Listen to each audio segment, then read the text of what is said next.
يا الله على كمية الرسائل والتعليقات اللي جات لي منكم. فرحتكم بإني حضرت الافتتاح بجد حسستني إن أنا عملت معجزة، خليته فرحتي ألف فرحة أقسم بالله. إيه حلاوتكم دي؟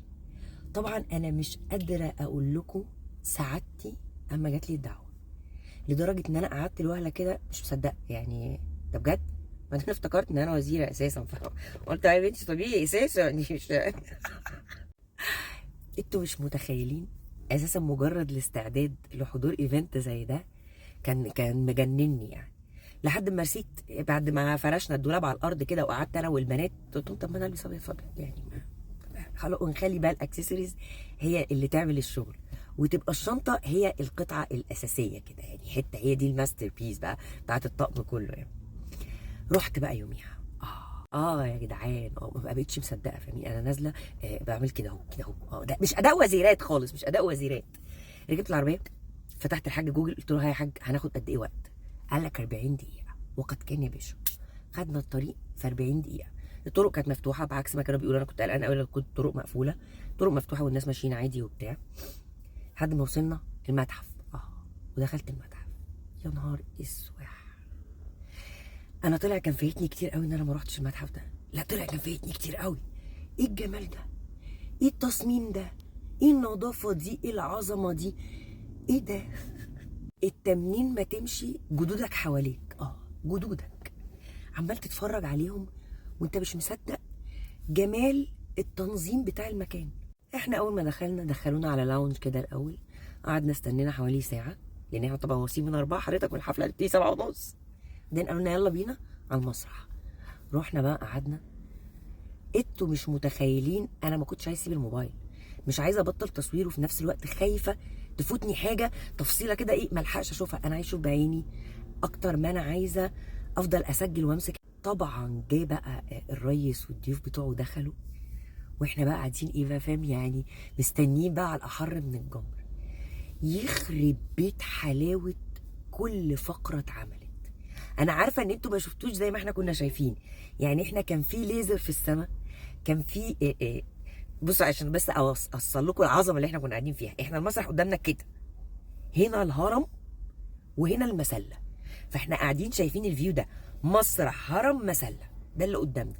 فانت عمال عينك تعمل كده اللي هو يا لهوي. وبعدين بقى انت المسرح عليه عرض بيتعمل، في راقصين بيرقصوا، في شاشه كبيره بيتعرض عليها حاجه مربوطه ومرتبطه بالعرض اللي انت بتتفرج عليه، وفي نفس الوقت في درونز في السماء، وفي العاب ناريه. فانت كان مطلوب منك تبقى ب 500 عين عشان تحلق تشوف كل ده. المزيكا مع الاوبن اير، مع الاجواء، مع الناس اللي بتغني، مع الرقص اللي بيترقص، مع الحاجات اللي بتتعرض على الشاشه، مع الدرون، مع الفاير ووركس، كل ده خبلانه. انا كنت قاعده مش مصدقه، لدرجه ان انا طلعت لايف شويه حوالي ربع ساعه كده على التيك توك، ما بقتش عارفه افرجهم على ايه. فقلت مش نافع، مش هخيلهم وهخيل نفسي ومش عارفه اتفرج. من اللقطات اللي انا هلكت على نفسي من الضحك ان انا عملتها. انا واقفه شايفه بقى الضيوف ابتدوا يجوا، يعني الرئيس بيستقبل ضيوف بره، وفي ضيوف بقى بيجوا مدعوين. فانا باصه تحت، يعني انا كنت اول صف في الناس اللي فوق كده، يعني في كان تحت صف كبير، وبعدين احنا بقى انا كنت اول صف. فانا شايفه بقى كل ايه الناس وهي داخله. لقيت لكم بدر عبد العاطي داخل، وزير الخارجيه. قلت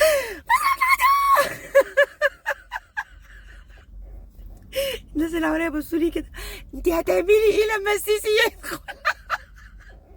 صورته، وصورت دكتور مجدي يعقوب، وشفت مين انا شفت ناس كتير قوي، شفت ناس كتير قوي، لدرجه ان انا مش لاحقه اصور. وبعدين حسيت ان انا ايه السخافه دي عماله تصوري في الناس؟ امال بجد هعمل ايه لما اشوف عبد الفتاح السيسي قدامي بقى؟ اما اشوف كده الريس قدامي، وشفته قدامي بقى، شفته قدامي كان في شيطان بيلعب جوايا عمال يقول لي يا بت اندهي عليه، يا بت اندهي عليه، قولي له كل الناس على السوشيال ميديا باعتين لك السلام. وبعدين قلت هيقولوا هاتوا لنا الكلبه اللي هناك دي بلاك ليست، محرومه تخش حفلات تاني. الموضوع هناك كان فوق ما تتخيلوا، عظمه ما بعدها عظمه. انا كنت قاعده فاتحه بقي يعني مش مصدقه. يعني انا شفت مثلا الموسيقار هشام نزيه وهو معدي قدامي كده، عدى قدامي كده، كان نفسي اسلم عليه والله اقول له باشا، يعني انا من معجبين يعني، بس اتحركت شويه. وعايزه اقول لكم ان احلى لقطه كانت في الحدث ده كله، اخر لقطه خالص، لما كل الشباب القائمين على الحفله، كل الولاد اللي شغالين فنيين كله اتجمعوا على المسرح وفضلوا يغنوا ويتصوروا ويهيصوا. ومن كتر فرحتي فيهم انا فضلت اتفرج عليهم وهم هايصين، بقول يا ربي، يعني الواحد لما بيخلص شغله بيبقى فخور بنفسه، امال لما يبقوا بيمثلوا بلدهم وبيعملوا عظمه لبلدهم، الشباب دي حاسه بايه من جواها. الموضوع هناك كان مختلف تماما. وانا عارفه ان انتوا دلوقتي ماسكين في شواشي بعض، ايه كان مش عارف ايه، لا عايزين ايه، لا حبايب قلبي، افرحوا ان وانتوا بتقارنوا حاطين 3 احداث مصريه بتقارنوا ما بينهم، ان كان موكب المومياوات، ولا ان كان افتتاح متحف الحضارات، ولا ان كان افتتاح المتحف الكبير. يعني المصري بينافس المصري دلوقتي. سيبكوا بقى من اي حاجه، احنا عملنا عظمه، كل العالم بيتكلم عن الافتتاح، كل وسائل الاعلام والجرايد العالميه بتتكلم عن الافتتاح. بجد بجد انا بشكر كل حد قبل ما تجيلي الدعوه بعت لي يقول لي يا رب تروحي، وبشكر كل حد فيكم بعت لي او كتب لي تعليق بعد ما رحت فرحان كانه هو اللي راح بالظبط. انتوا مش متخيلين قد ايه انتوا جمال. وان شاء الله نلتقي في احداث اخرى يتم دعوتي ليها ان شاء الله، وننبسط كلنا يا ولاد، ننبسط كلنا. انا بحبكم قوي، بحبكم قوي، وبحب مصر قوي يا جماعه، انا بحب مصر قوي. اللي انا حاساه النهارده من فخر، يعني الدنيا مش سايعاني، انا ماشيه لهم في المكتب فاهم ان هو اوعوا كده جات لكم اللي حضرت حفله الافتتاح. يا رب يا رب يا رب يا رب دايما مبسوطين يا مصريين وفخورين كده وحاسين بالسعاده، وبتتخانقوا على مين كان يغني في الحفله ومين ما يغنيش. يا رب يا رب تبقى دي الترندات دايما، يديم علينا يا رب الامن والامان والفرحه والفخر والسعاده اللي احنا حاسين بيها دلوقتي. وتحيا مصر مليون مره.